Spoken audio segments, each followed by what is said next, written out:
ગુજરાત 18 ન્યૂઝમાં આપનું સ્વાગત છે। ઉપરવાસમાંથી પાણીની ભારે આવક થતા લીંબડી તાલુકાના બથાણા ગામના ખેતરો જળબંબાકાર થયા, જેના કારણે કપાસ, સોયાબીન અને મગફળીના પાકને ભારે નુકસાન। ઉપરવાસમાં પડેલા ભારે વરસાદને કારણે લીંબડી તાલુકાના બથાણા ગામના ખેતરોમાં ગોઠણસમા પાણી ભરાઈ જતા સ્થાનિક ખેડૂતો ભારે મુશ્કેલીમાં મુકાયા છે। ખેતરો જળબંબાકાર થવાને કારણે ખેડૂતોના હાથમાં આવેલો મોંઘો પાક સંપૂર્ણપણે નિષ્ફળ જવાની ભીતિ સેવાઈ રહી છે। બથાણ ગામના ખેતરોમાં દિવસોથી પાણી ભરાઈ રહેવાને કારણે કપાસ, સોયાબીન અને મગફળી જેવા તૈયાર થઈ રહેલા મુખ્ય પાકોને વ્યાપક પ્રમાણમાં નુકસાન પહોંચ્યું છે।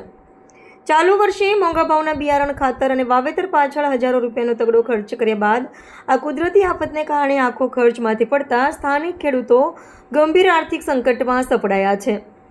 ખેતરોમાં સતત પાણી ભરાયેલા રહેવાથી પાક ખોવાઈ જવાનો ભય ઊભો થયો છે, જેને પગલે બથાણ ગામના પીડિત ખેડૂતોએ સરકાર અને સ્થાનિક વહીવટીતંત્ર પાસે ગુહાર લગાવી છે। ખેડૂતોની માંગ છે કે તંત્ર દ્વારા તાત્કાલિક ધોરણે બથાણ ગામના ખેતરોમાં થયેલા પાક નુકસાનીનો યોગ્ય સર્વે કરવામાં આવે અને પીડિત ખેડૂતોને વહેલામાં વહેલી તકે યોગ્ય આર્થિક વળતર ચૂકવવામાં આવે, જેથી તેઓ આર્થિક સંકટમાંથી બહાર આવી શકે। છત્રભાઈ ગોબળિયા, ગામ બથાણ, તાલુકો લીંબડી, જિલ્લો સુરેન્દ્રનગર। પાણીના લીધે 80-90% અમારા ગામમાં પાક નિષ્ફળ થયો છે। કપાસ, સોયાબીન, મગફળી અને 90% નુકસાની છે।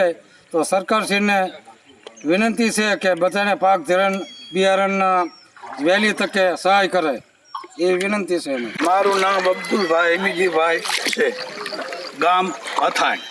અમારા ગામની અંદર 3 વખત વરસાદ બહુ સારો પડ્યો છે અને પાણી આવ્યું છે અને કપાસ નાબૂદ થઈ ગયો છે અને સોયાબીન નાબૂદ થઈ ગયું છે અને મગફળી પણ નાબૂદ થઈ ગઈ છે। બધું બળીને ખાખ થઈ ગયું છે। સરકારને વિનંતી કે અમને તાત્કાલિક સહાય આપે।